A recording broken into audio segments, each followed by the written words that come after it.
Do you not know who I am? Do you know who I work for? Are two statements that I hear a lot of people try to use whenever they are caught doing something illegal and are faced with the consequences. I'm sure you guys have seen a regular security dude one day trying to do his job when an overly incensed person try to make them feel powerless or to use their privilege to do whatever they want.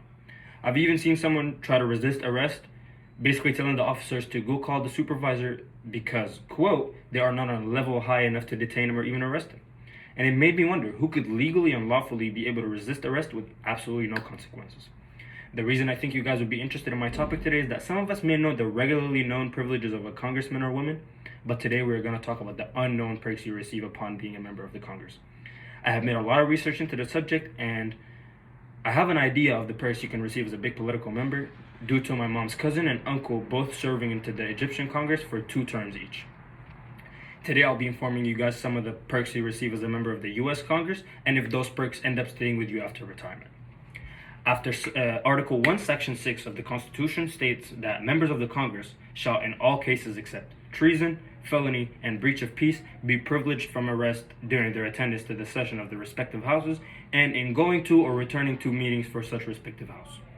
Annual allowances of average $1.27 million for the House and $3.3 million for the Senate are also given to members to staff and manage their offices almost entirely as they see fit, as well as for other expenses that they can use the money for.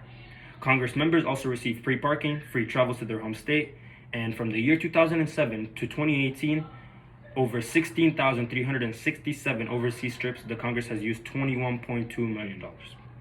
And while members of the Congress are required to purchase insurance via the Affordable Act Care, they receive a federal subsidy accounting to 72% of the premiums.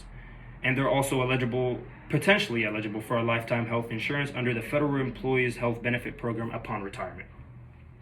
And while some of these perks might be already known, a lesser known among congressional perks is a tradition of granting death gratuity payments to the heirs of members who pass away while serving in office.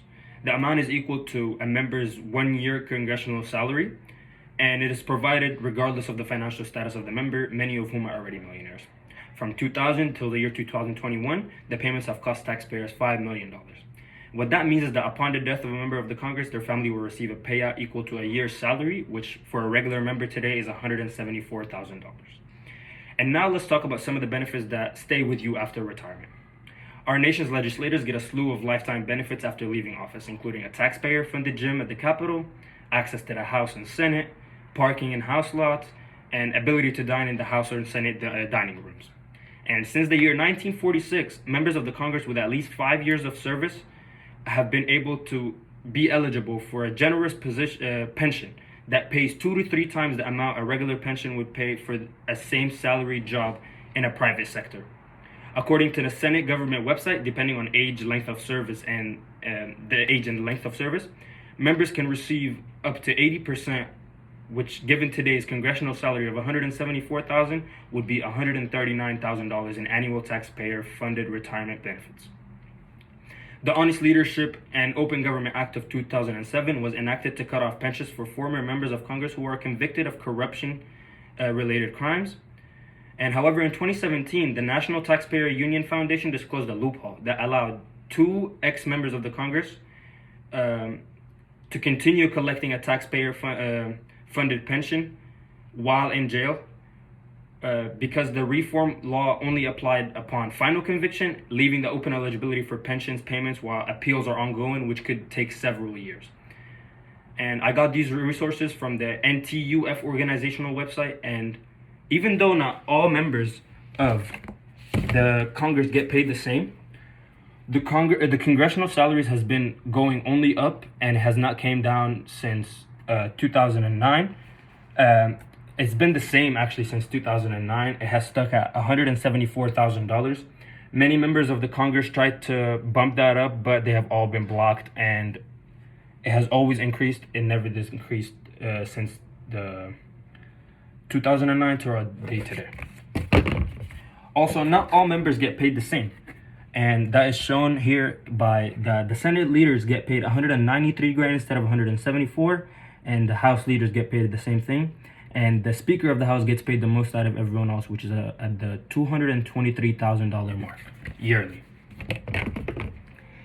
Today I was able to tell you guys about most of the perks you receive when you become a member of the Congress and some of the benefits that will be eligible for you even after retirement.